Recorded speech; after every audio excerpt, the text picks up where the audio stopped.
Covering all your favorite parts of the 50-yard fight. This is the Inside the Walls podcast with Zach Heilman and Jim Bernier. And welcoming in fans of the 50-yard fight, this is the Inside the Walls podcast. Zach Heilman joining in, as always, for our latest and live edition of NAL Rebound Week number 8. Crazy week in the league. 3 games that, well, let's just say, might have shaken a few things up. One that definitely, I think, has shaken up our opinions on who might be up towards the top, or at least how we feel about the top echelon of the league. And, well, a little bit more, let's just say, news, as we can call it, that we will talk about on here because it is relating to the NAL. We'll get things started here right away, but first let me get in with my good buddy, pal, and co-host, as always, Jim Bernier, joining me from Jacksonville, Florida. Jim, welcome aboard, as always, my man. Congrats on the win. We'll discuss that as well, in full detail, obviously. How you doing? How are things? I understand you went to dinner with the Sharks tonight. Is that right? Yes. Every Tuesday we have a get-together, Allen Wing Company here in town. The Sharks do a little show called Sharks Bites. I get to hang out with 2 of probably the coolest dudes with the Jacksonville Sharks, David Gilbert and Justin Renfro. Talk football and other stuff. So, yeah, it was a good evening. Also, a lot of Shark fans are there, especially Bob, who's in the chat. It's intriguing. And today I got a chance to meet Marvin Ross and Marco Roscoe.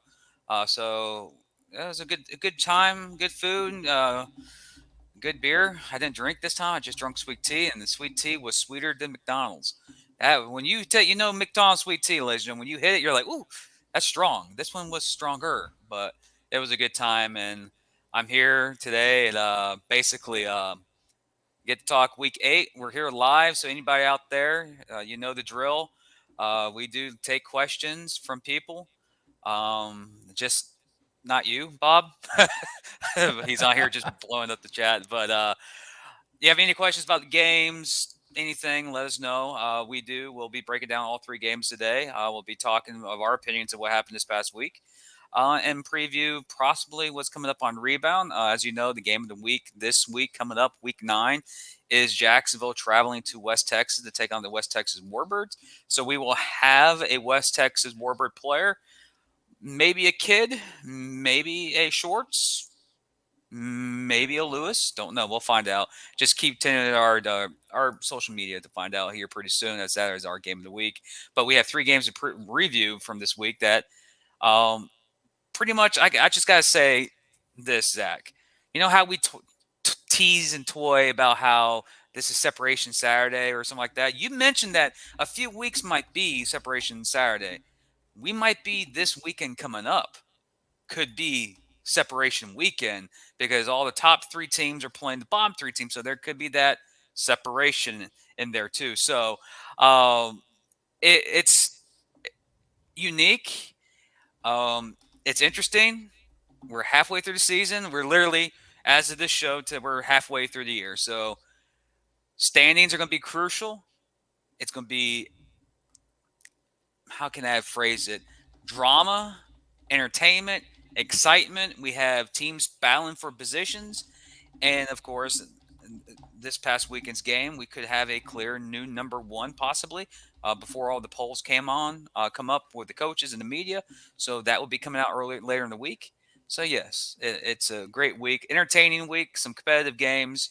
One game that was really not what we expected, but it was still pretty entertaining watching the action of the National Marine League.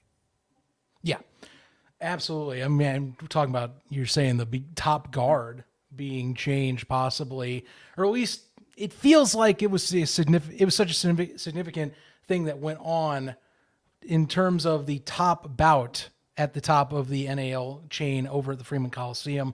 And then obviously we're talking about, I think, a bit of change of the guard in terms of how we look at some of the lower 4 teams, because talk about with West Texas, we'll be touching on that, because that was, I think, one of the more surprising aspects of Saturday night was how the Warbirds came to play. We'll be touching on that as well. And like I said, we'll be diving in on some more comments and discussion from you all out there in the audience on Facebook, YouTube, you name it. Drop your comments on this live stream as you please, including questions. We'll answer them as we go.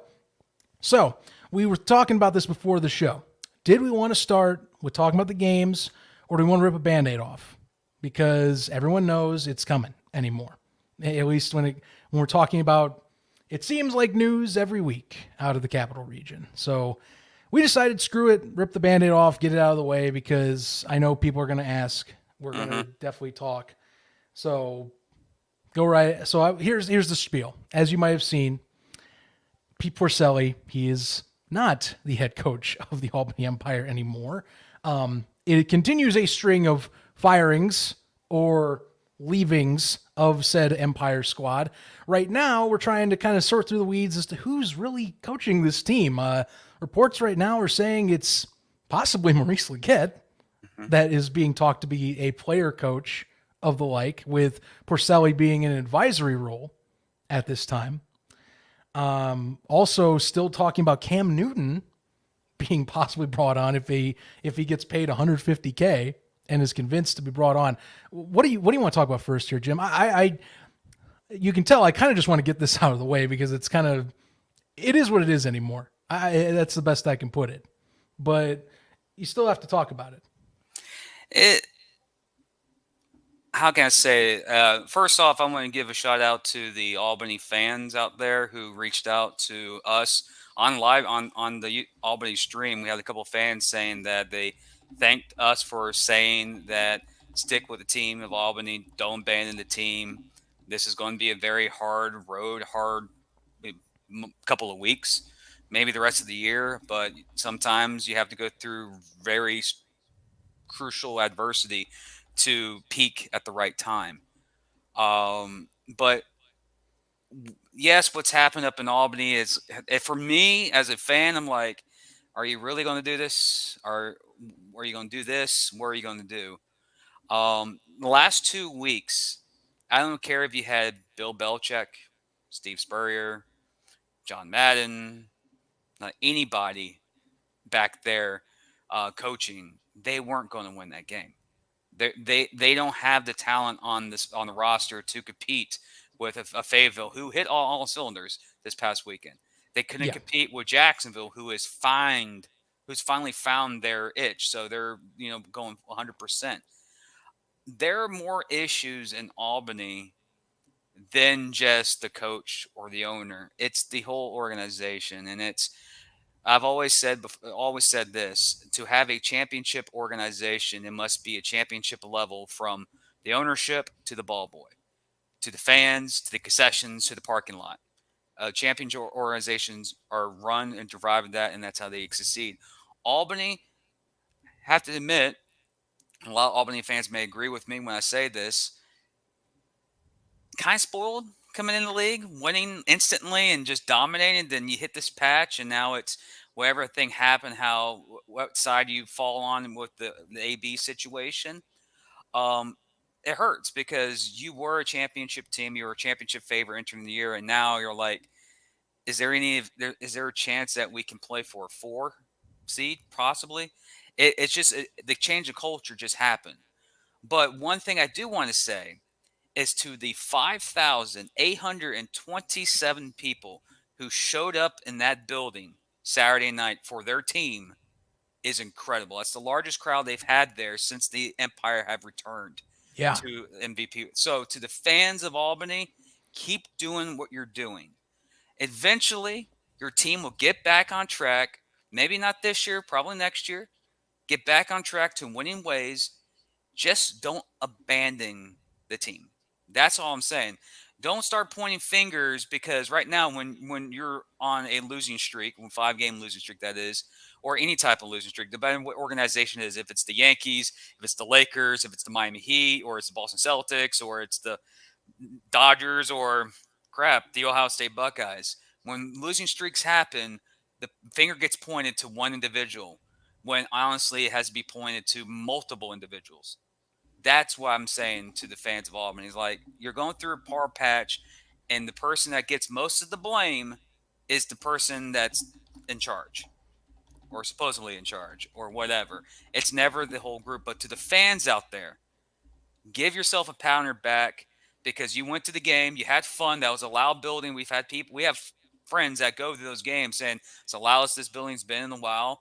It's active, it's exciting. The players enjoyed playing big crowds. One of the reasons why a lot of people come to Jacksonville to play in Jacksonville is because they know they're going to play in front of 8,000 to 9,000 people a game.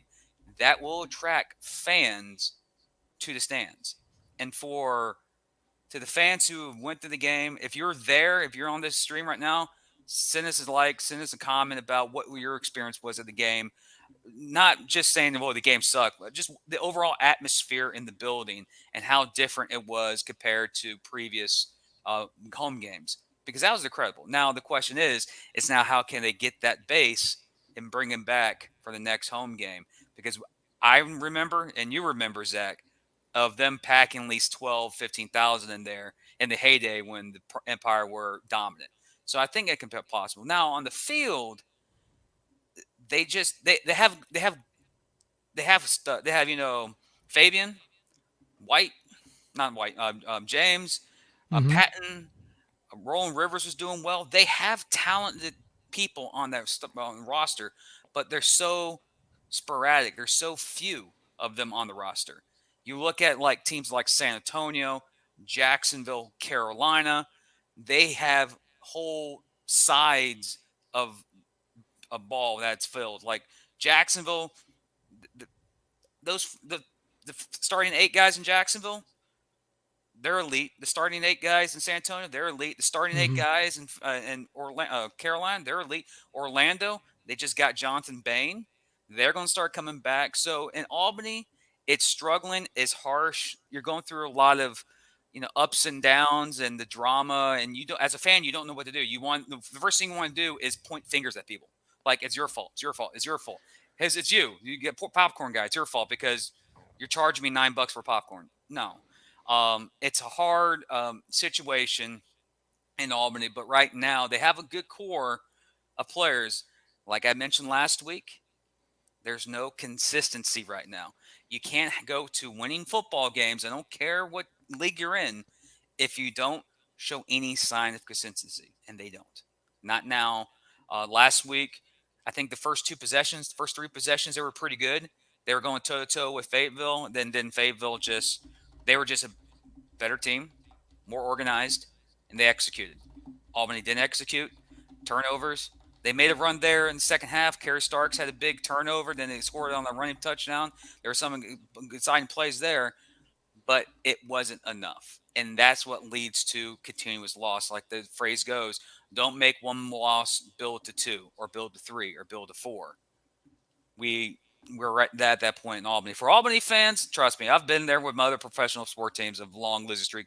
I'm a Jaguars fan, so I'm used to losing. For last year was just a fluke for us Jaguars. I was like, oh, we made the playoffs, parade, fireworks. We're not used to that. But for you guys, it's stick with your team. I'm just saying, you have a good brand, you have a good fan base. They came out and support.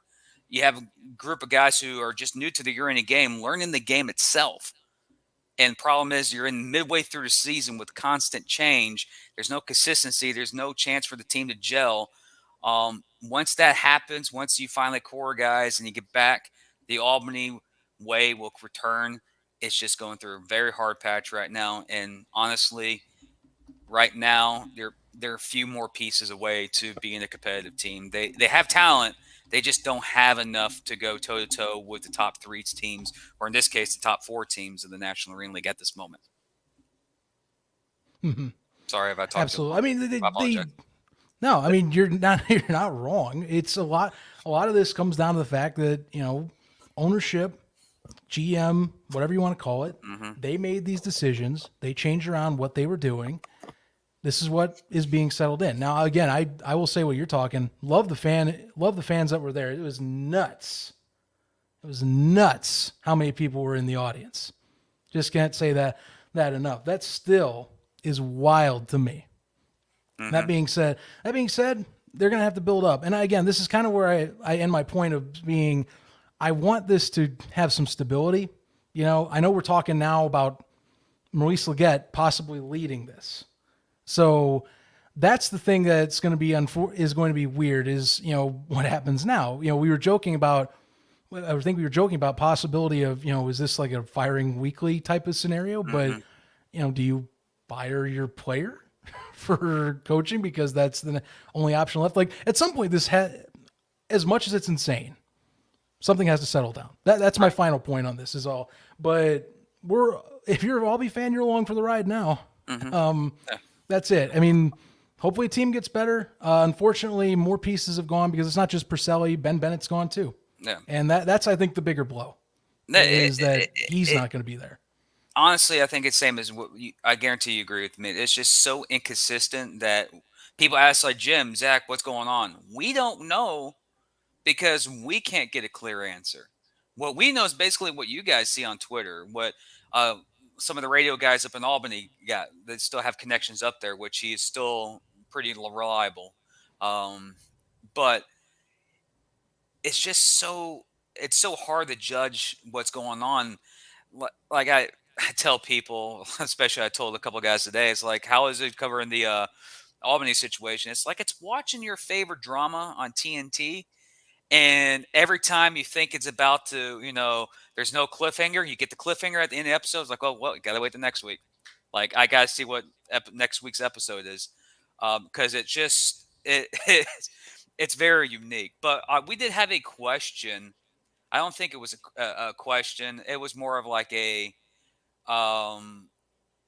sayings like, why is Jacksonville and West Texas the game of the week? And, okay, I see. His name is Max. Max, the game of the week is not based on the game itself.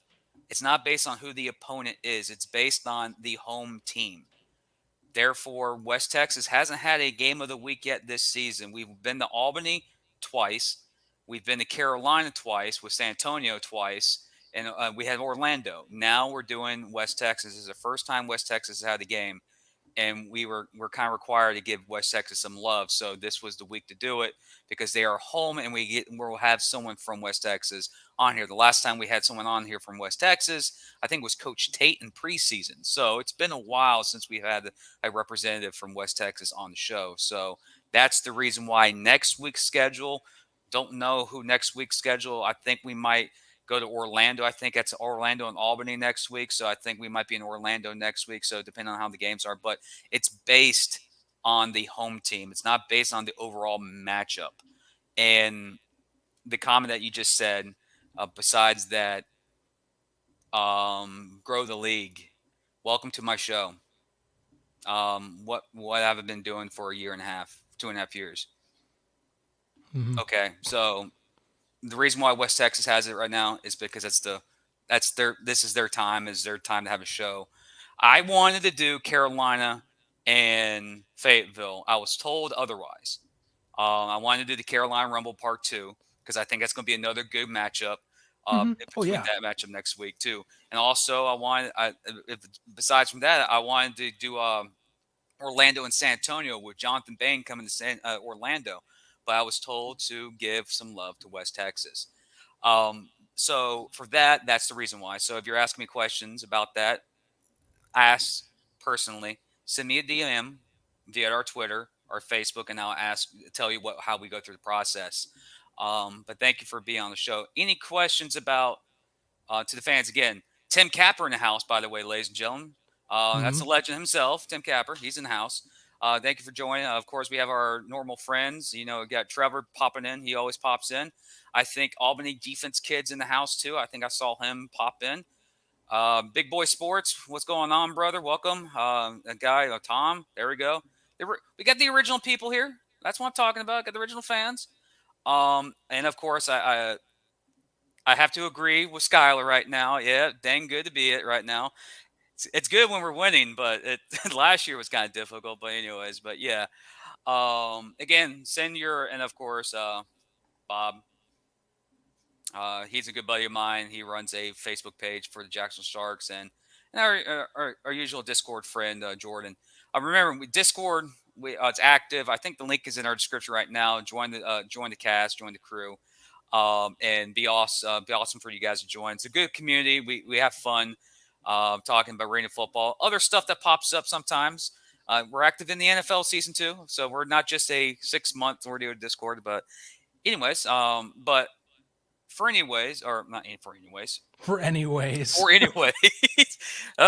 happens. It's 9:30 in the East Coast, 8:30 Central. So what should we start with? Do we want to go to Orlando to cover the game, or you just want to stay up in Albany and talk about the football game itself? You know what? Let's push on. Let's change a pace here. Let's go to Orlando. Talk about I would say a very pleasant surprise out of there, just because of a player I was hyped about going in, which is Mitch Kidd, or you can call him Mitch the Kid. If you want to have that nickname. I know it's not the Gunslingers he's on, so it doesn't fit as well, but still. Mitch was slinging it over there in Amway. Looked pretty good. Again, this is a guy that he'd already had some pseudo Reno experience in the FCF. When we were talking last week, again, I was super high on him, and Jim was too, just because guy does have some great film, and you could see it here. He's I think we were talking while we were watching this broadcast together. Came off as very kind of cool, calm, collected, absolutely in touch with what he needed to do and not letting anything really faze him, taking what the defense was giving him. Dude was able to scramble when needed, found receivers that when needed to. And I mean, really impressed, put everything on the line and walked away. They walked away from Albany, of course, my dumb brain walked away from Orlando. Happens. Walked away from Orlando with a victory, with a well-deserved victory, by the way. Defense as well, you got to give props to them. They stepped up when they needed them most. Got 2 key interceptions, back-to-back drives against a high-powered, well, at least in terms of specialty players, a high-powered Orlando offense that had a lot of ways of burning you. they were able to get things to go their way, force Joseph Hess into 2 poor interceptions that were basically the nail in the coffin. So here you are, 2-4 West Texas squad, looks completely different. And this is Mitch's only second week with the team. Correct. They just got Donovan Raspberry in a trade last week, so he's going to hopefully get more involved. They got Jalen Childress getting more involved, a scrappy defense with Savante Davenport and Trayvon Shorts, both who were playmakers very much so in this game, along with Cornelius Lewis, by the way, who did catch a TD pass. I was going to say, wide receiver Cornelius Lewis. Yeah, I was going to say tight end Cornelius Lewis. A boy has hands. It's nice seeing Lou get the ball. That's one thing I've really put a smile on my face about this game. The guy's been through a lot the last couple of weeks. Talking to him here when he was here a couple of weeks ago, and now and then seeing him go to West Texas, and it feels like he's more free, he's more open. It's pretty good. But one thing I got to say, Mitch Kidd, welcome to the league. Mitch Kidd, hello. What a freaking game that kid did. No pun intended. What a game the Mitch Kidd had against Orlando. Orlando cannot figure them out. And it's amazing. He steps in, and West Texas's offense is just night and day compared to a couple weeks ago.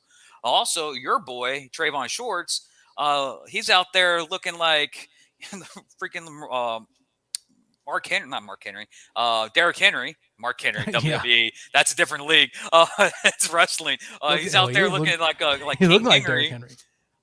Big time runs. Playing, of course, he's Jack. And this player right here, if you're seeing on YouTube right now, that right there, when Rob Jones hit Mitch Kidd and he got back in his face, that told me everything about Mitch Kidd. West Texas is not going to be an easy out. They're going to be a scrappy team now from here on out. And right now at 2-4, they're a game behind Fayetteville for the 4. They have the squad. They have a team, and they have players on that team that are going to get them in positions to win. Of course, when you have sure hands, Lou right there receiving the touchdown. That made this game right here, like this week, West Texas is home against Jacksonville, and Mitch Kidd, personally for me, can keep them in the game because of his ability. He was very cool. He was very collective. He didn't make dumb mistakes. When guys weren't open, he was doing checkdowns. It looked like the game already clicked for him, and it was his first game in NAL. But he did play FCS, so he has experience with the 50-yard field. So this is not new to him. But also what's good about this game is that West Texas went on the road and played Orlando, a team that hasn't been home for 7 weeks, and still to this point has not won a home game this season. So no, they have not. That's a very good point.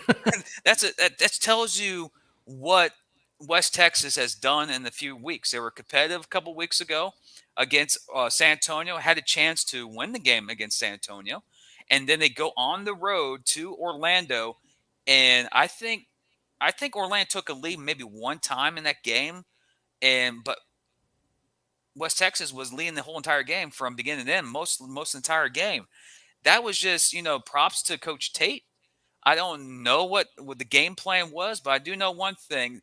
Teams usually go how the quarterback goes. And see that, again, that play where Rob Jones hits Mitch Kidd in the end zone. He gets in Rob Jones' face, and look, all the big boys, the offensive linemen, they love seeing that. They love seeing that fighting spirit from the quarterback. If they see that, they'll surround that kid. And, of course, West Texas made the plays that they needed to make to win the game. Joseph Hess, unfortunately, made plays during the game, but when he needed to be that lockdown, that on-point quarterback, that shut-it-down type of quarterback, like, let's end this game and win the game, he didn't. He threw 3 crucial interceptions, and one of them at the end of the game that really solidified the victory for West Texas. So big-time win by West Texas. Also, in this game that I thought was intriguing is that Darius Prince is still Darius Prince. He's arrived again. And now I'm just very intrigued how that connection with Jonathan Bain and Darius Prince is going to be, because we already know what Jonathan Bain is, but we've never seen these two guys play together at the same time on the same team. That will be something for you Orlando fans to be looking at, I wonder how this is going to be. Can it come together this weekend against San Antonio? It could. Just know that Bain, from who I've talked to last when he was with Albany here in Jacksonville, The guy has some revenge on his mind. So you're going to get a quarterback that's going to be focused for next week. But this week, hats off to West Texas. Mitch Kidd, welcome. Man, you balled out. You willed the West Texas Warbirds to a victory.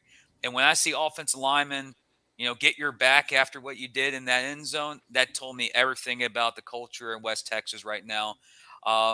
They are going to be a scrappy team. They're going to be a team that's going to be a hard out, and they may be a team that you look at week 17 go, they're still there. They're right there hanging in for that 4 seed, and I think I like their quarterback. I watched some highlights of him at FCF, I think last year. I'm like, he has some talent, but NAL and the FCF, that's 2 different leagues, 2 different styles of game. Right. And he comes in this game and it's just bang, bang, bang, bang. I'm like, they got a guy down there in Odessa. So it's gonna be cool watching his career from here on out, especially here in NAL and in West Texas. It's for me, I enjoyed watching this game, and I watched it the second time after. I'm like, this kid has the skills. He is really talented. I'm really looking forward to what he brings to San Antonio, or excuse me, West Texas from here on out. Yeah, good addition, very much so. And it's panned out. West Texas, I think it's on the right path. And again, this is about just getting in at this point. I think you're not chasing any of the other 3, in my opinion. You are more trying to be, I think, the most stable to, if you can, overtake Fayetteville. Now, if you're Orlando, like, I know you got reinforcements coming up this week because Jonathan Bain will be reinforcements, but you can't have too many slip-ups anymore. That's the thing. And I know that the Gunslingers next week are, looked a little down and out against Jacksonville. That's not to say that they'll be this way the entire time, but you do have to right the ship sooner rather than later is the deal. So, and that's the deal. You got to get a win. You got to stabilize the thing because you've lost 2 games that, at least one of them, I will say that I think most people thought, even with Joseph Hess being on and off, we looked at that as a win for Orlando, get things right at home, good crowd. And now you're down behind the 8 ball once again. Got to get something back on the scoreboard here. That's going to be crucial. But at least there is a silver lining on the horizon as well. I do like all the comments about Mitch Kidd, and I think a lot of people now watching these weeks are going to be on notice about him. But that's the bigger story to me. Mitch Kidd coming out, playing hard. West Texas coming out and saying, you know what, we're going into a hostile environment in Orlando in terms of large arena crowd, loud arena crowd, and there you go. And it's definitely something that you can keep on focusing on if you're West Texas moving forward. And they got a lot of good talent on there too that they've done via trades or free agency. That project car starting to look like closer to the finished product. It's getting better, as we've talked about. It's getting better. Now, here's a question for you. We've talked. Me and you were on the call. We were watching the game together, and we both watched Fayetteville and West Texas. And we can basically make an assumption based on current standings. Those would be the 2 teams, possibly throwing Orlando in there if they get on track, maybe Albany. But right now, between West Texas and Fayetteville, if you had to pick a 4 seed right now, disregard the record right now. Like 1's 3-3, disregard it. It's just their 2 styles, how they're playing right now. In your mindset, who is that for? If the playoffs started today, if there's no records involved, I can just say screw it. I think this is the 4 that'll be in the 4. If West Texas keeps progressing the way they do, if I see them build on this effort like I did this last week, I would maybe go with them slightly. But the thing is, Fayetteville has the potential to be that 4 right out of the gate. They also have a very veteran roster.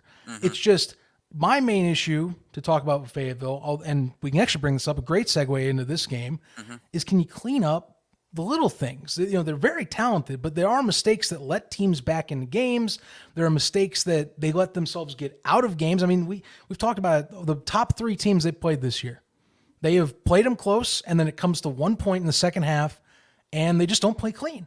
And that's the deal. West Texas, I thought, there were maybe 1 or 2 slip-ups, but it looks like a bigger turnaround. That's the thing. Like you can add that. You can add the great defensive effort against San Antonio last week.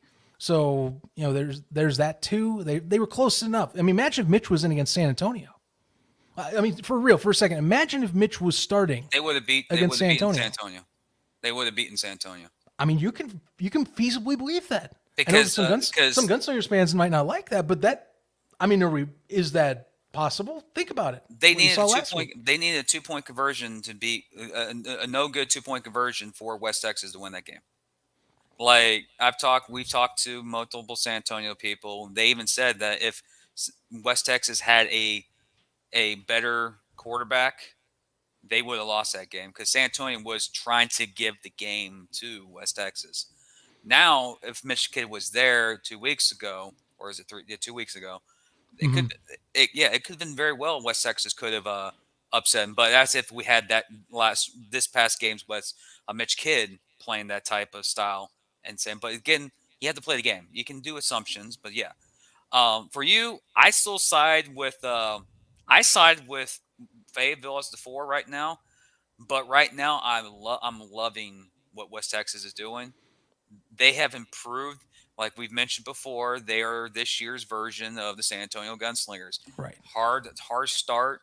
They finally get their win, and then they start, getting their groove. Do I think Fayetteville is a shoe-in 4 right now? No, because I think West Texas and Orlando are going to be on their backs the whole entire season. Like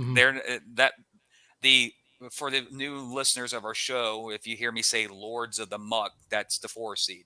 You are Lords of the Muck when you win the 4 seed, and your ward is the 1 seed in the playoffs. Right. Well, but me honestly. If West Texas keeps up, they have a massive challenge this week against Jacksonville, who's basically have been flexing their muscles the last couple of weeks. They're the number 1 offense in the league. If they can keep up with Jacksonville or contain Jacksonville and Mitch Kidd is still making plays, then yes, I think they are that team that could jump Fayetteville for the 4. But right now, I got to side with Fayetteville right now because of the overall body of work over the last 8 weeks of the season. Mm-hmm. Yeah, I don't think you're wrong in saying that. I can't dissuade that. Obviously it's a full season. It's one game. One game doesn't mean everything. I just like the progress. And again, Fayetteville definitely has it. It all comes down to cleanup. And might as well jump right in, talk about that game that I hinted at in terms of cleanup. Because be honest with you, second half, they go into halftime 20-7 up. And I'm going, all right, this is about what we were expecting. And, and as Tim Capper points out, as we always do, Rakeem Cato returning quarterback. That is huge. Last week, we said on this show, depending on if he was an injury issue or not, but he looked fine for a drive. He needs to be in. He is the best quarterback on that roster. If he's available, you play him. If he wants to play, you play him. He's your guy. Even if there are slip-ups or two once in a while, he is your guy. There is no question about it. But I'll be saying this. There was a point, second half of this game, where 2 turnovers flipped the script. Or really, you have 1 possession, a really great play by a veteran, Maurice Leggett, who soon might be coach player Maurice Leggett in Albany, and they flipped the script, score a touchdown with Kerry Starks, and we're going, whoa, wait a minute, And you can tell Kendrick Ings is getting upset, and some veterans like, this should not be happening, and they turned the gas on, and they took care of business. But that's the type of stuff when I watch Fayetteville, I'm like, they definitely can play better than some of the lower tier opponents in the NAL. But if West Texas is getting better and they're cleaning their act up, that's where I'm wondering, if West Texas catches up and they're playing clean, who plays a cleaner game? Because Fayetteville, to me, there's maybe been, I would say 2 of their games this year, I'd say have been pretty clean. The rest of them, there's been a few mistakes where it's like, why is this as close as it is? And then it, maybe goes their way, or they miss opportunities to take advantage of the big dogs in the NAL that they have had. And so this one, like I said, that second half out of the half, that's what I reacted in a way. But after that, it was as expected. I did find it fascinating, by the way, in terms of Albany discussion. And this is, no matter who's coaching, this is who's going to be affected right now is, Roland Rivers, who had been going under shotgun 2 weeks ago when he started, they put him under center. And when they did that, my first thought, and I think really our thoughts were, well, wait a minute, is he ready for that? Like he hasn't been doing under center snaps or like backdrops on the regular. Mm-hmm. You're seeing a few passes where he did, but like you saw a lot in this game. He'd do backdrops, and by the time he's in his backdrop, you're getting like one guy off the edge. You're getting the Mac up the middle, about to clobber him. And that 2 weeks ago in his first contest, he could avoid that because he had the shotgun to deal with. He had a little more time where it comes right back to him. He can adjust. This time, his brain has to run 1,000,000 miles an hour, and he still isn't ready. He isn't ready. You could tell he was speeding things up, or maybe not speeding them up enough at times when he got back and dropped back to pass. And he's not used to that.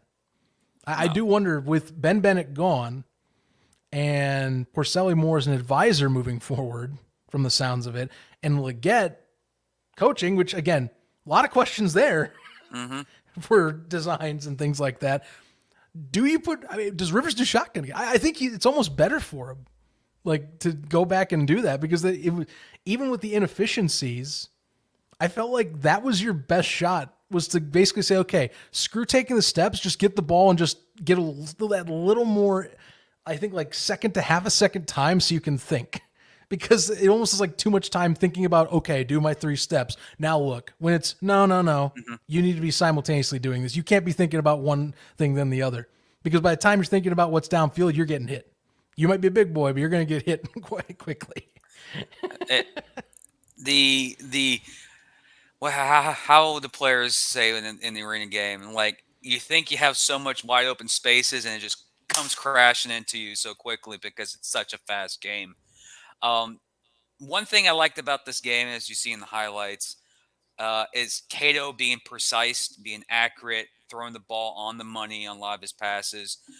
6 different players scored for Fayetteville this game. Of course, 3 from the man himself, Kendrick Ings. Cato, of course, he was passing, and he did a couple of running. Russell, Devontae Baker showed up.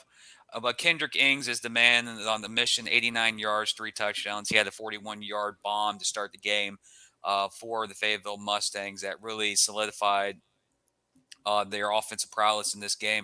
Also, you got to give love to the defense itself, too, as both Devontae Baker and I think Dominic Bridges both got interceptions that were crucial in this game after Albany got some turnovers that were that I think it was 20 to 21, I think, was the score, where Stars got a touchdown. Then the next possession, Fayetteville scores. They get Dominic Bridges' interception. That really set the tone for the second half of the game. And one thing I have to admit in this game is we critiqued and we went after Fayetteville about how their O-line struggled against teams like San Antonio, Carolina, and Jacksonville. They had no issues with Albany. They were controlling the line of scrimmage. They were having their own way. Cato was having his own time in the backfield. Of course, in arena, you're not going to have 6 minutes back there. It's about 4 or 5 seconds, but that's enough time to be pretty lethal for whoever's back there. In Albany's side of things, how can I mention about Albany? Roland Rivers was okay. The interception still get, but one thing I look at the passing stats for a quarterback. If you have an arena football quarterback that's thrown under 100 yards in a game, you're not going to win games, especially in the arena football. Also, Fabian Guerra, 114 yards returning. That's awesome. He was super helpful with at least giving any chance for that offense to generate a drive. That is a massive bonus. He kept flipping the field in their advantage. Also, for players like I think Daquan Patton got an interception, I think, and I want to say Isaac James, I think, had 2, or it could be Daquan had 2 and Isaac had 1. But Albany's defense kept them in this game as much as they can But Fayetteville's offense just kept getting the crucial big third down play to extend the drives, and then, you know, Ings open in the end zone, Baker open in the end zone, Trey Long open in the end zone. Like, Cato recovered from his injury and was pretty lethal. My opinion, I think people may agree with me in the chat. Some of you don't. It's okay. They go as far as Cato. If Cato is having a good game, Fayetteville will ride Cato as far as Cato can take him. If Cato's not having his good game, Fayetteville is very vulnerable against Jacksonville, against Carolina. We've seen against Jacksonville, Carolina, and San Antonio how those three teams can contain Fayetteville. But when Fayetteville is on the money, it's because Cato and Kendrick Ings, Trey Long, James Summers, they're hitting all cylinders. And in this game in Albany, they did just that. They knew they were going to go in there with a lot of speculation about a player to play. We've talked to players from Fayetteville. They were ready to have that chance to play against AB. They didn't, but they went out there, they showed out, and they got the win. They got what they needed to do. They went up there for a business trip, and they got the win. They're 3-3, and right now they're the 4 seed. So I think they're doing pretty well. So again, no, I mean, they're doing, look, same thing we've been reiterating. This is an expansion team that's done a great job in terms of bringing in veteran quality talent. 3-3 is a perfect spot. Sadly, they can't get a home win yet. Hopefully that for them changes sooner rather than later. And, you know, fan base has been slowly getting up and up. You know, we saw that they have, as we talked, more ownership involved now. I mean, it's been going up and up for them. You know, It was a slow start for some aspects, but they have been building. You know, it's good. And I think this team, like I said, they have a winning talent. They have guys that have done a lot in the NAL or the AFL. You know, they just need to play when it comes to games, you know, more consistently. They just need to make sure that, you know, really good teams play lights out. And I mean, to the extent of like, you don't let teams like an Albany with this caliber get 2 score swings on you. You know, that was my point. You know, I think that right now we're more talking about them as like a fight for the 4th seed, which is why we reference them with West Texas, because West Texas came out of nowhere this weekend and made their statement and said, hey, we're right behind you, you know? So thing is, you can't slip up too often, you know, you got to maintain your spot, and you got to get better enough to where in the playoffs, you can get that one lucky game to get your then next shot. And they have it. They have the pieces, like we talk, and people know in this chat, you know, we've seen several already. Cato is the guy. You know, they have, like you said, the guys to do it. Defensively, they have guys that can do it. It just comes down to, can you get a full season down to where you keep building and you were able to get competitive with the top 3 that are making their mark. But I think that's the main thing you take away. I think it's a lot more about Fayetteville. Albany coming in like we expected. It's a lot of just blah anymore. You know, rebuilding roster, hopefully a consistent coach that can stay more than a week, and other items. That's it. That's all we can say. So, but Fayetteville, congrats, you're 3-3. And that leaves us off with the game of the week to talk about over in Freeman Coliseum that really, man, it got out of hand kind of early. It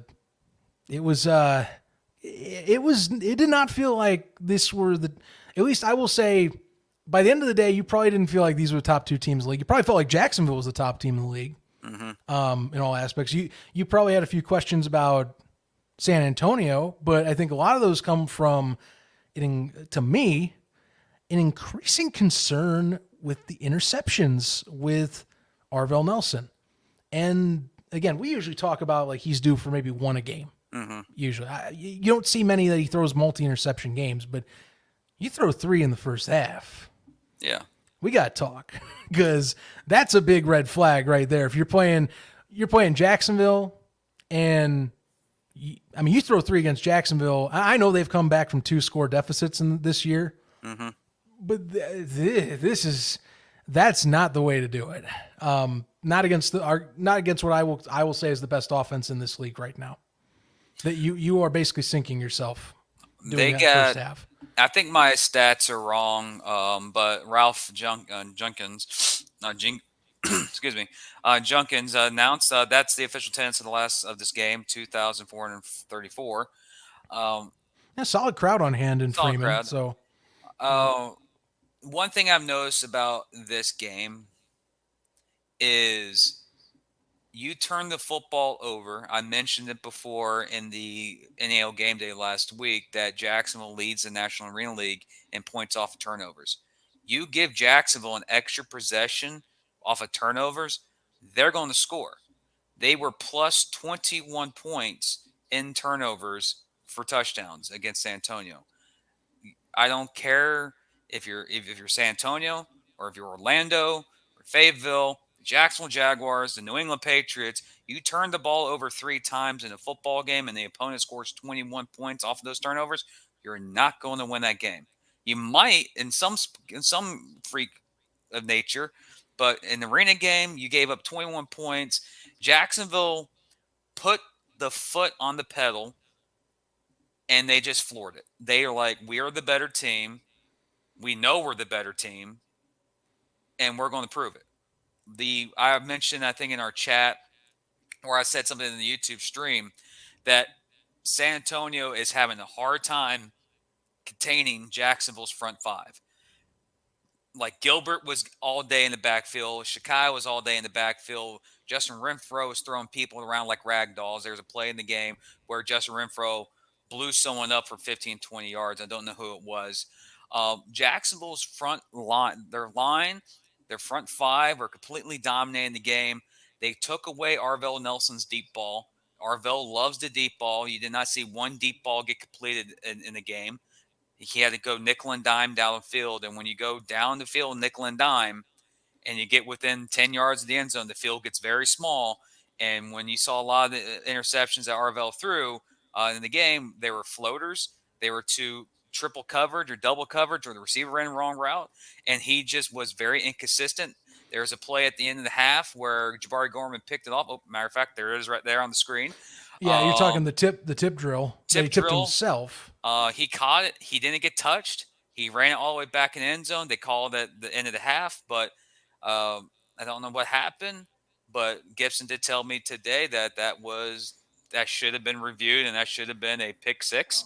And I agree. He didn't get touched into the wall. He got up on his own volition. No receiver was in the area to tackle him. It didn't get reviewed, so he was like, "We got the ball at the start of the second half. We're just gonna go and we'll go out there and execute the second half and go out there."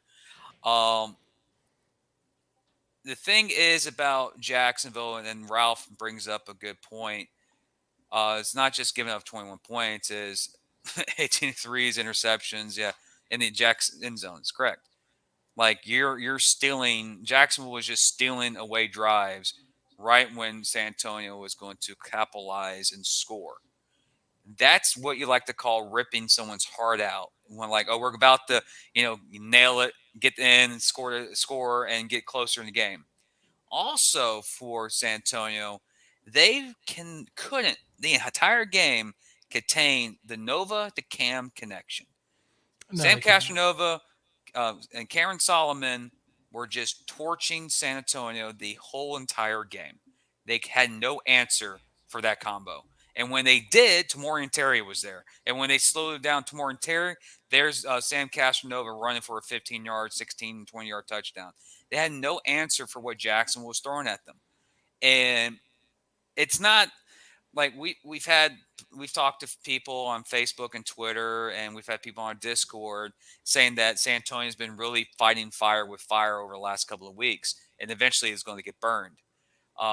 They didn't fight with fire this week. They just forgot to light the torch. Jacksonville went there. I don't mean to interrupt you. You mean playing with fire?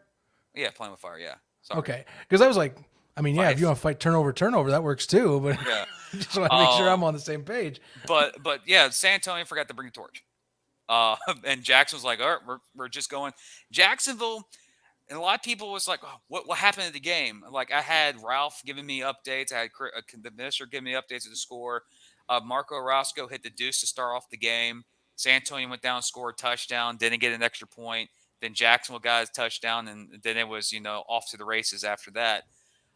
Jacksonville in this game how you win football games: turnovers, execution, no dumb penalties. All three of those phases worked in the favor of Jacksonville, and they've done in the last couple of weeks. They've done all three of those, and it's helped them. San Antonio, the last 2 weeks, their offense, their offense has not been what it's kind of looked like it's struggling some. They can't really get back to what we saw them earlier in the year. They were struggling against West Texas. Jacksonville defense basically said, Arvell, you're not going to beat us deep. You're going to have to nickel and dime us all the way down the field. And Arvell couldn't do that. Jacksonville just had a better game plan. And also the best receiver in the league, based on stats, Cam Solomon, went out and just took over the game. And I won't be surprised if he's not the offensive player of the year this week. Guy went off, or Sam. Jacksonville came there. They had a mission. Their goal was to get the tiebreaker. And sure enough, they did. And they got the big time win. Now for Jacksonville, can they show consistency, then go out west to take on a West Texas team that looks like it's getting is improving each and every week, so that will be a challenge. But for the San Antonio fans, I see a lot of a loss is a loss. I see a lot of fans posting stuff on Facebook about Shark, doing the guns down, and I see a lot of fans saying, "Oh, we're still first place in the standings," and people still have to come after us. But reviewing the game plan, reviewing the game film, I was like, let me go find something that will symbolize what San Antonio sounds right now. And I found a clip. It's kind of funny, make you guys laugh. This is not an insult. This is just something that I thought was pretty funny about when you go on NAL fan pages and see a lot of the fans and a lot of players from San Antonio do after they lost to Jacksonville. This is what I imagine from the Facebook pages.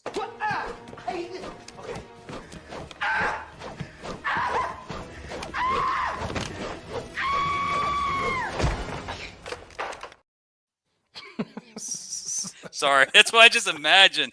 But San Antonio fan, it's one game. I understand. It's one game. Jacksonville had a better game plan. Jacksonville felt like you guys escaped Jacksonville with the win.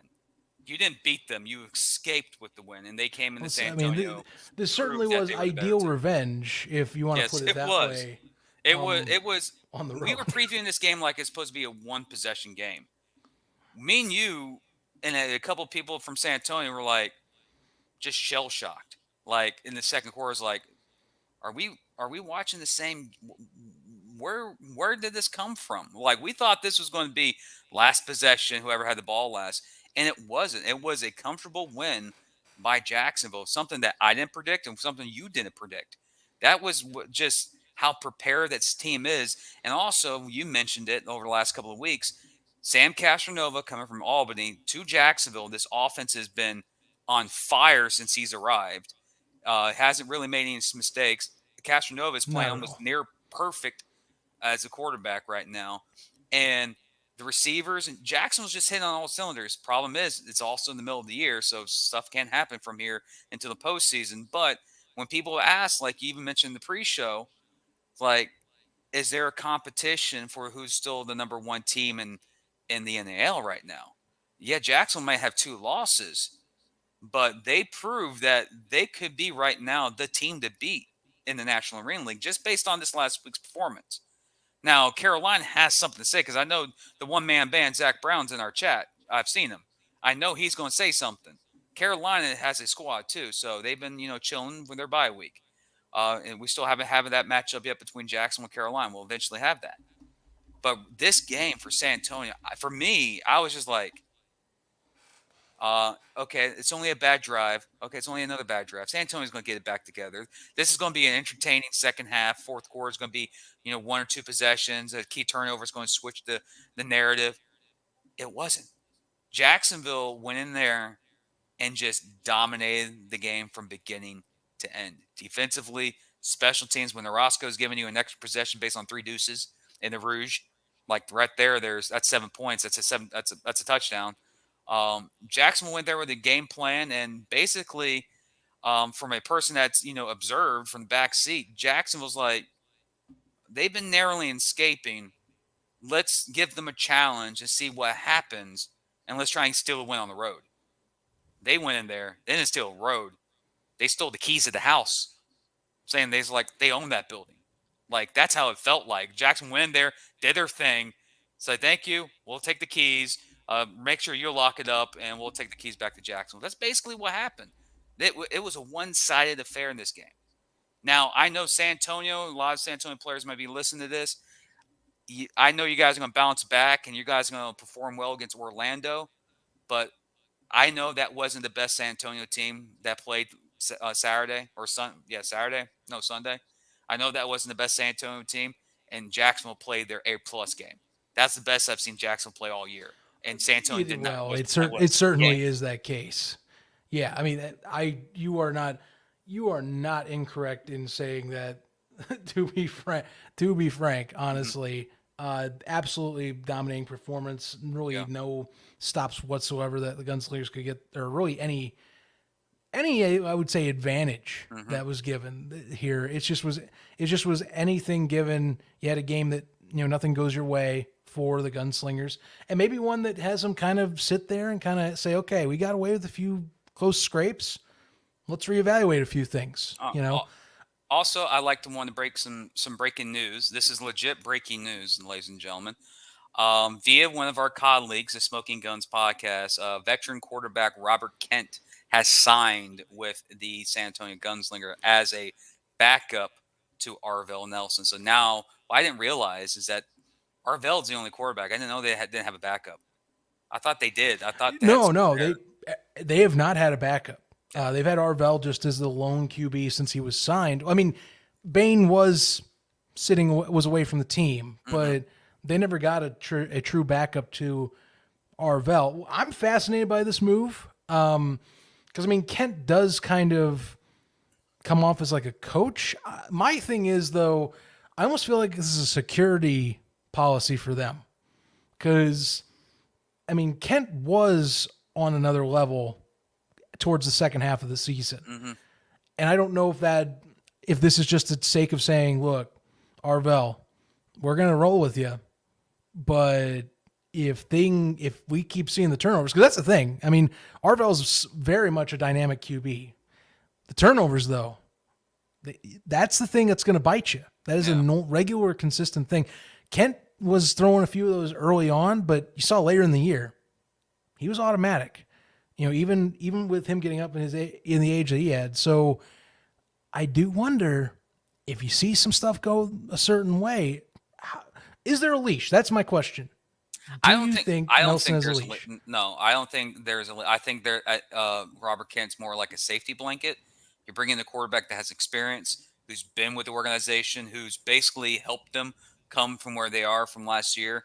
So just in case if Arvell, let's say, goes down with an injury, you have someone that knows the offense, knows the players. Because Robert Kent was throwing to Philip Barnett, was throwing to Pierre Turner, was throwing to Kyler Rashad. He was throwing to the same guys last year. So you have that chemistry already. So I don't think he's there to be a replacement. I think it's more of he's there to be the safety blanket, probably because, Arvell is a vet. He's been there. He's done that. But Robert Kent, he's just one with that community, one with that organization. I think he's more of that coaching role style of player, and someone that I don't think people or players. It could be a cliche, but a lot of players will, when they get off the field, talk to the same position player that's on their team, and they go over like, what did you see from the sideline? What you see this? It's just like the chemistry, like having another set of eyes that knows that position might help Arvell, especially against teams like Jacksonville or Carolina. Those extra eyes may help him, but I think it's more of a coaching role and the safety blanket just in case if something happened to Arvell, like if he got hurt. But Arvell's not injured; he's healthy. But yeah, I think the turnovers are an issue for San Antonio. They struggled.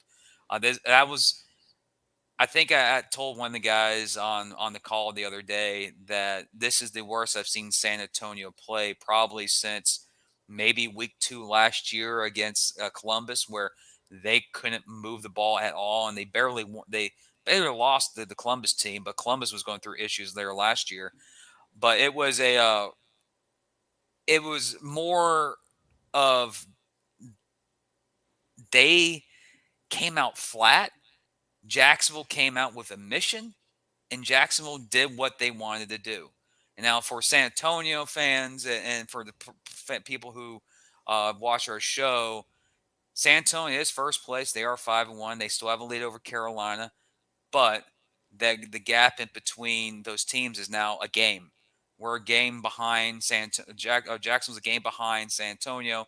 Carolina is a half a game behind San Antonio. So the room for error is slim. And right now, we're only week 9. San Antonio has the advantage over Carolina at the moment.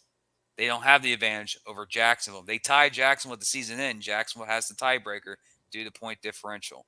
So that's crucial right there. But for San Antonio, one good thing about football, 24-hour rule, get this out of your head. Go out, get prepared. You're going to go play against a Orlando team that's still trying to find themselves. Even with the addition of Bain, they're still going to try to find themselves. I know San Antonio's going to improve. I know Coach Saul is going to get the boys back.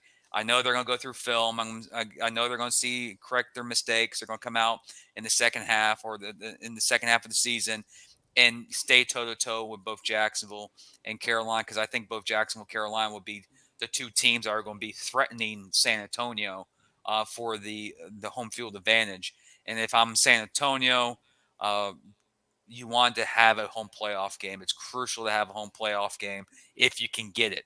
If sometimes you just get to dance and see where the pins fall, go ahead.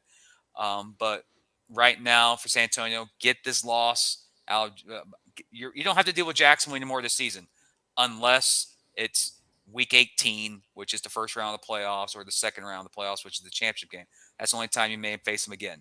Get Jacksonville out of their mindset. Right now, you got full focus should be on Orlando, getting ready for a team that's still trying to find themselves in Orlando.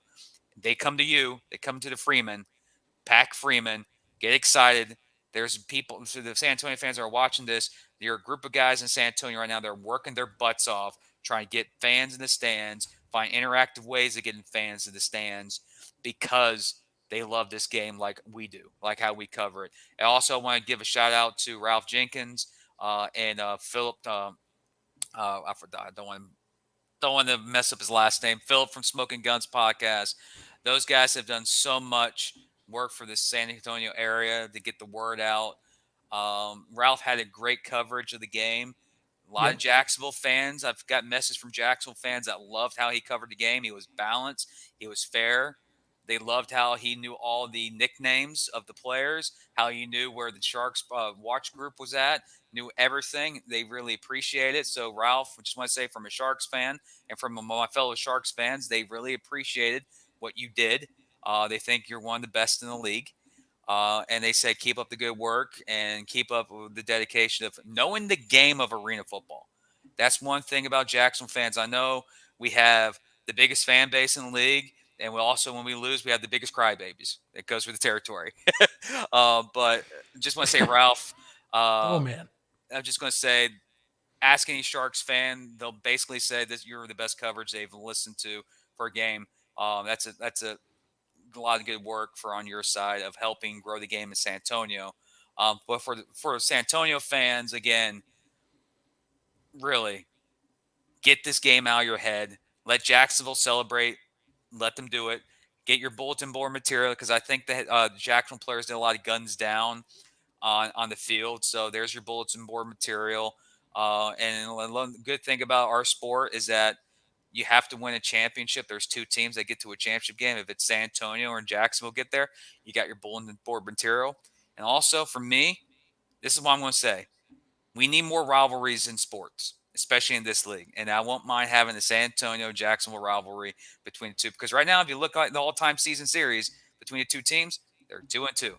Last year, both home teams won. This year, both road teams won. So rivalries are built by teams that are consistently beating each other. It's not one-sided affair. But yeah, this past weekend, to close out this weekend, shocker in San Antonio. Didn't expect that, but as a Sharks fan, I like to get the W. It was a good win, but I'm not one of those fans that's going to rub it into like, oh, we did this. No, shake your hand, GG. See you in a couple weeks, hopefully in the playoffs or in the championship game. you guys move forward with Orlando and see how you guys go. Also, again, touch up in Albany. Um, Consistency to the fans. Stay with your team. Do not abandon them. The worst thing you can do is not show up. Don't do that. For Fayetteville, you guys have it. You guys have a squad to get you there. Just capitalize. You did this past week. You got a massive test this week coming up against the Carolina Cobras. You're going to the Snake Pit. It's a tough place to play, especially with them with a week off. And I think one of the best fullbacks in the game, Zach Brown. There, like he was in the chat earlier today. He's like, can't wait. That's going to be an interesting game. We want that to be a rivalry, the Carolina Rumble. We want that to be game 2 of a 3-game series between those teams this year. We want that. Also, West Texas, big win on the road. Now, can you finally get the home W this week? Big task with Jacksonville coming to visiting. That's going to be an interesting storyline to follow. We will have a player from West Texas join us this week, talking about the season. We're talking to a couple players. We'll announce that earlier for them. It's basically a West Texas themed show. But of course, it's the game of the week. We got to put the team who's playing against them. But it's focused on West Texas this week. Also, Orlando, you had some bright spots. Clean up some work. You got Jonathan Bain coming in. He's going to help a lot. That guy is 3rd all-time in NAL passing yards. He is 2nd all-time in passing touchdowns. So you're not going to get a quarterback that is not experienced. He's a 10-year vet. He's going to lead you the right way. And if Bain's playing like Carolina Bain from last year, you're going to turn your season around. And right now, if you're at Orlando, your goal is trying to get to 500 as fast as possible. That may be the number to get into the postseason, is that 500 number at 6-6. They play 12 games, 6-6 this year for Orlando. And overall, in Jacksonville, like my team, my home team, I've talked to the players. I was chilling with them. I don't need a pep talk.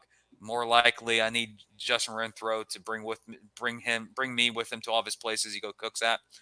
Boy just goes everywhere. Every road game, he goes to some restaurant. Him and David Gilbert spoiled because they do go to some fine establishments. I want to join them. But for Jacksonville's sake, going out west, Odessa, road trip, continue the road trip swing. So, yes. But, yeah, that was week 8 in a nutshell. Fans, you got any questions, suggestions, observations? Let us know. We got about 5 more minutes here, and we'll wrap up Rebound and get you guys, I don't know, it's 10 o'clock on the East Coast. So 7 o'clock your time, isn't it, Zach? Yeah, it's about 7 here. So not a big deal. Any questions, fans? Put them through right now. Also, Zach, any words? I do think that, I want to see coming this week when we talk about preparing for week 9, much to your discussion with, Orlando in particular and San Antonio, who's going to be able to kind of shake off what they got and kind of prepare themselves to hit the turf right away. That's the simple fact of the matter. Jonathan Bain's going to come in, a little bit all over the place at this point this season, but he'll have his best possible complete roster that he is going to be playing actual football under that he's had all season. That's not saying San Antonio wasn't. It's just he didn't hit the turf with these guys. We never saw him play with these guys. So he'll get to do that for the first time this time around. I did laugh at that comment, by the way, from Skyward. That was good. I find that one funny. But I think that one has my interest. I do find the West Texas and Jacksonville matchup this week to be very much just, I want to see Mitch Kidd's development. That's the only thing I'm kind of focusing on, seeing what they keep kind of building up towards, to say the least, and to see how the West Texas community keeps growing. Because again, they're also going through a few changes even mid-season right now that they've been working on too, and trying to kind of build their base up and build up their support that they've been kind of growing. So I've been very pleased with that this year. So that's about all I got. I don't have much beyond that. I mean, we're going to definitely be evaluating like the top 3 in the league in terms of just who stands out. Jacksonville and Carolina matchups, I'm very much excited to see coming later this season. Those are must-see games I'm pinning on the roster.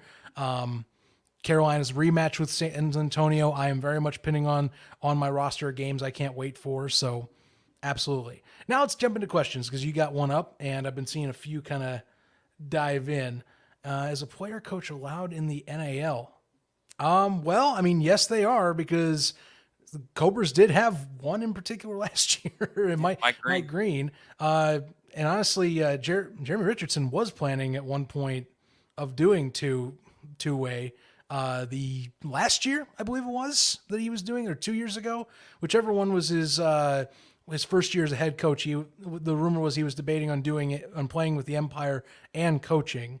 But it is allowed. It's allowed as a coach. I don't know as a head coach, but honestly, at this level, I wouldn't be shocked if it is allowed. I mean, again, if you're able to do coordinators, I mean, I don't see what the problem is with doing a head coach wise. Not to mention, if you're worried about GM duties, the Empire do technically have a GM in their office, so he can do it.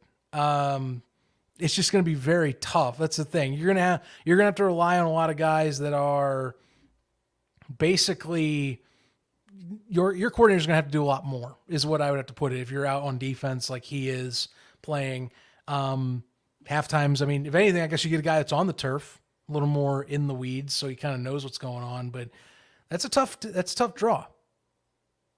But yeah, and there's of course Ralph on here. Yeah, and he has it because he knows, because he was in conversations with an individual that knows today or yesterday, I think. Also, Skylar put a question here. It's more of being, I think, an arrogant fan. What is the biggest weakness now that quarterback has been solved and the defense is growing to a team that we thought we were? For Jacksonville's biggest weakness, I think their biggest weakness is themselves. They have a defense, they have an offense, they have special teams, they have a quarterback. Their biggest weakness is themselves. They need to get over themselves.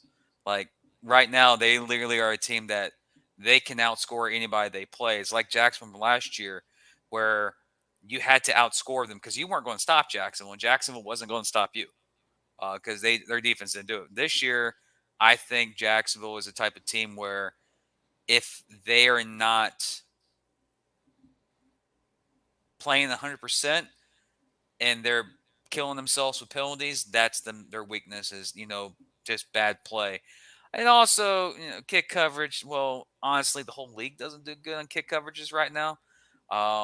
That's the joys of the Nets, because that's what the Nets are supposed to do, is um, excel and promote the kick returning side of things of the league. So yeah, so that's really, I almost said coach's talk right there about our biggest weakness is ourselves, but kind of that is for every team, is that's your biggest weakness. Um, Hitting the deuce every kick is pretty hard, but we have a kicker that can do it. He almost did it in Albany last year. I Yeah. think he had like 4 deuces, and there were 4 in a row. And of course, yeah, we had a couple of those bar balls this past week all around the league. Uh, that's crazy too, because you don't have no idea where the ball go once it hits the thing. Um, but yeah, it's intriguing. Of course, I see Ralph dropped. Is that the rule book itself? Yeah, 2020 rules. Yeah, that's where you can find the rule right here. Thanks you to Ralph. Um, so he's taking out the rule book for the information.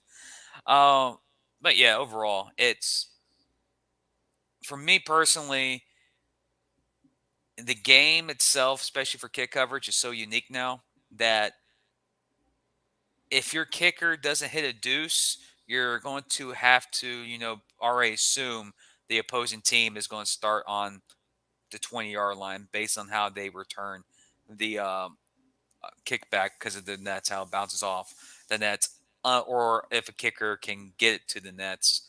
Most of the kickers now are like kicking it in between the net and the wall, so there's no return.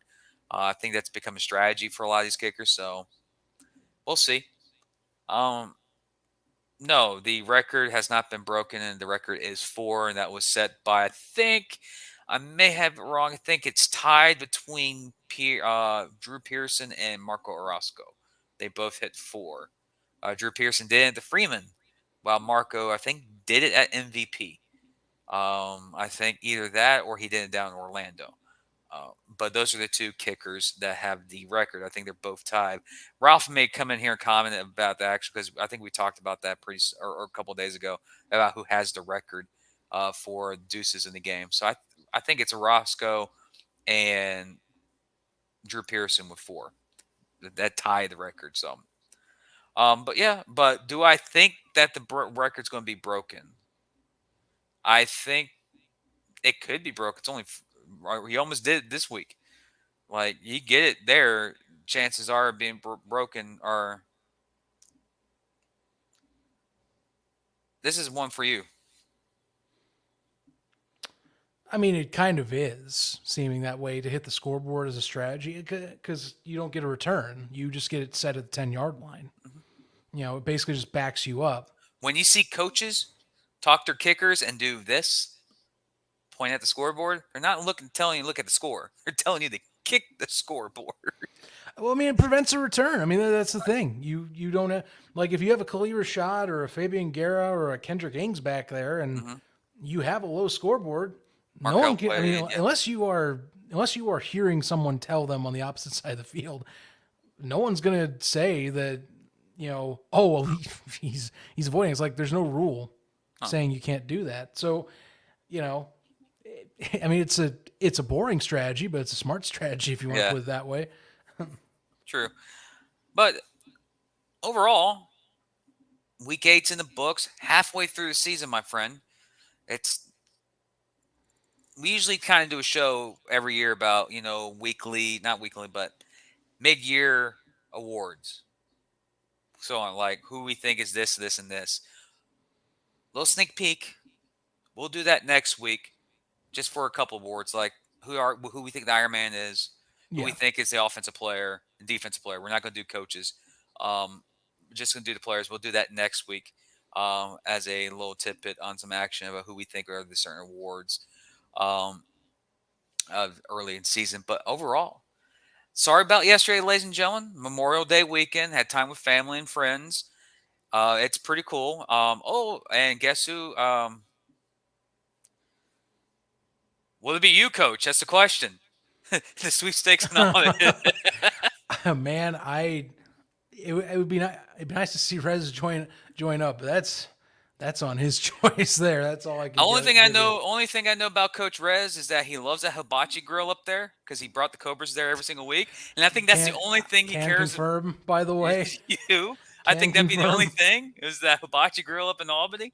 But I don't think Coach Rez will touch anything Albany related. No. But it's good to see you, Coach. Like, we miss you for you jumping on the show talking Cobras. Good to catch you. Oh, we're not gonna put that other one up. Almost did. Right. Good. Yes, Jamar, maybe it is. Mm-hmm. It just might be. I think that's the best way to end the show right there. Yes. Chaos. Controversy. Like I always say every single year, what week are we going to have complete chaos where we thought everything is going one way and just gets all crammed in to one? We had that last year where we thought it was separation week, and it turned out to be, nope, we're just going to get a lot more chaotic in the middle. We might have that. Thank you, Coach. But overall, week 9 is coming up. He knows. I'm telling you, I went to the hibachi he was at. We had a great time for the championship game. Yeah. Great time between me, Josh, Rob Storm, Paulie Walnuts, John Kane, a bunch of the championship team for 2022. It was one of the best memories from last year I had was that and going to the championship. So, yeah, he ain't wrong. That was good hibachi. And I would know because here's a little backstory to that. I went to a hibachi grill in Chicago literally the week prior. And the one in Albany was better than the one in Chicago. I ain't even joking. Yeah, that was the best time of that weekend. he ain't wrong either. No, the next day was a night to forget. Yeah, it was a night to forget. Well, everybody, thanks for tuning in to NAL Rebound Week 8 edition. We'll catch you later this week for Week 9 previews on NAL Game Day. Stay tuned. We got plenty more exciting action ahead and plenty more wild rides, I imagine, ahead on the docket for the NAL season. Catch you on the flip side. See you next episode, everybody.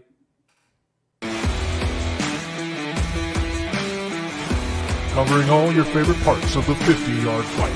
This is the Inside the Walls podcast with Zach Kyleman and Jim Mernier.